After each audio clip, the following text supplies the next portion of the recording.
Dalam pembahasan evaluasi LKPJ 2021, Komisi 4 DPRD Banjarmasin menghadirkan beberapa SKPD yang menjadi mitra kerjanya. Salah satunya adalah Dinas Pemuda Olahraga Banjarmasin.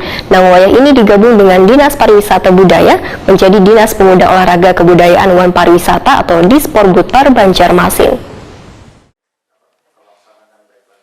Dalam pembahasan evaluasi LKPJ 2021, Komisi 4 DPRD Banjarmasin menghadirkan beberapa SKPD yang menjadi mitra kerjanya. Salah satunya adalah Dinas Pemuda Olahraga Banjarmasin. Nangwah ini digabung dengan Dinas Pariwisata Budaya menjadi Dinas Pemuda Olahraga Kebudayaan Wan Pariwisata atau Disporbudpar Banjarmasin. Wakil Ketua Komisi 4 DPRD Banjarmasin Arupa Arif Wahetakuni Prima TV tengah hari Rabu 6 April 2022 menilai penggabungan Dinas Pariwisata Budaya Wan Pemuda Olahraga ini menjadi sedikit rancu dikarenakan memiliki dua mitra kerja di DPRD Banjarmasin. Untuk bidang pariwisata budaya berada di Komisi 2, sementara bidang pemuda olahraga ada di Komisi 4.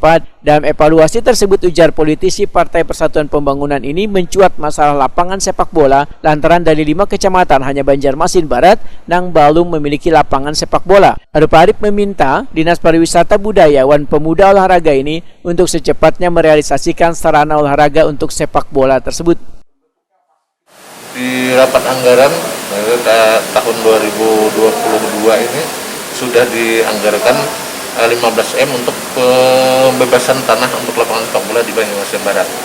Nah, ini mudah-mudahan ini akan terrealisasi dan lapangan sepak bola di Banyumasin Barat bisa juga lancar baik urusan pembebasan lahannya dan pembangunan lapangan sepak bolanya di Rambuan. Sementara itu, Kepala Dinas Pariwisata Budaya Wan Pemuda Olahraga Banjarmasin Iwan Fitriadi mengaku bila hanya Kecamatan Banjarmasin Barat yang belum memiliki sarana olahraga sepak bola, namun sudah dimasukkan dalam anggaran tahun 2022 ini untuk pembebasan lahan di Kelurahan Pelambuan.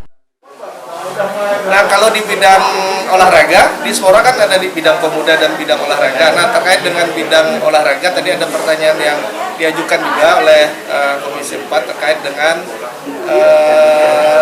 lapangan olahraga. Lapangan olahraga yang masing-masing ada di 5 kecamatan. Sampai hari ini kan yang masih belum itu Kecamatan Banjarmasin Barat. Jadi alhamdulillah di tahun 2022 ini memang sudah ada anggaran untuk pengadaan tanah di Kecamatan Banjarmasin Barat. Iwan Fitriadi berharap dibangunnya lapangan sepak bola di Banjarmasin Barat ini nantinya akan mampu meningkatkan prestasi olahraga di Kalimantan Selatan.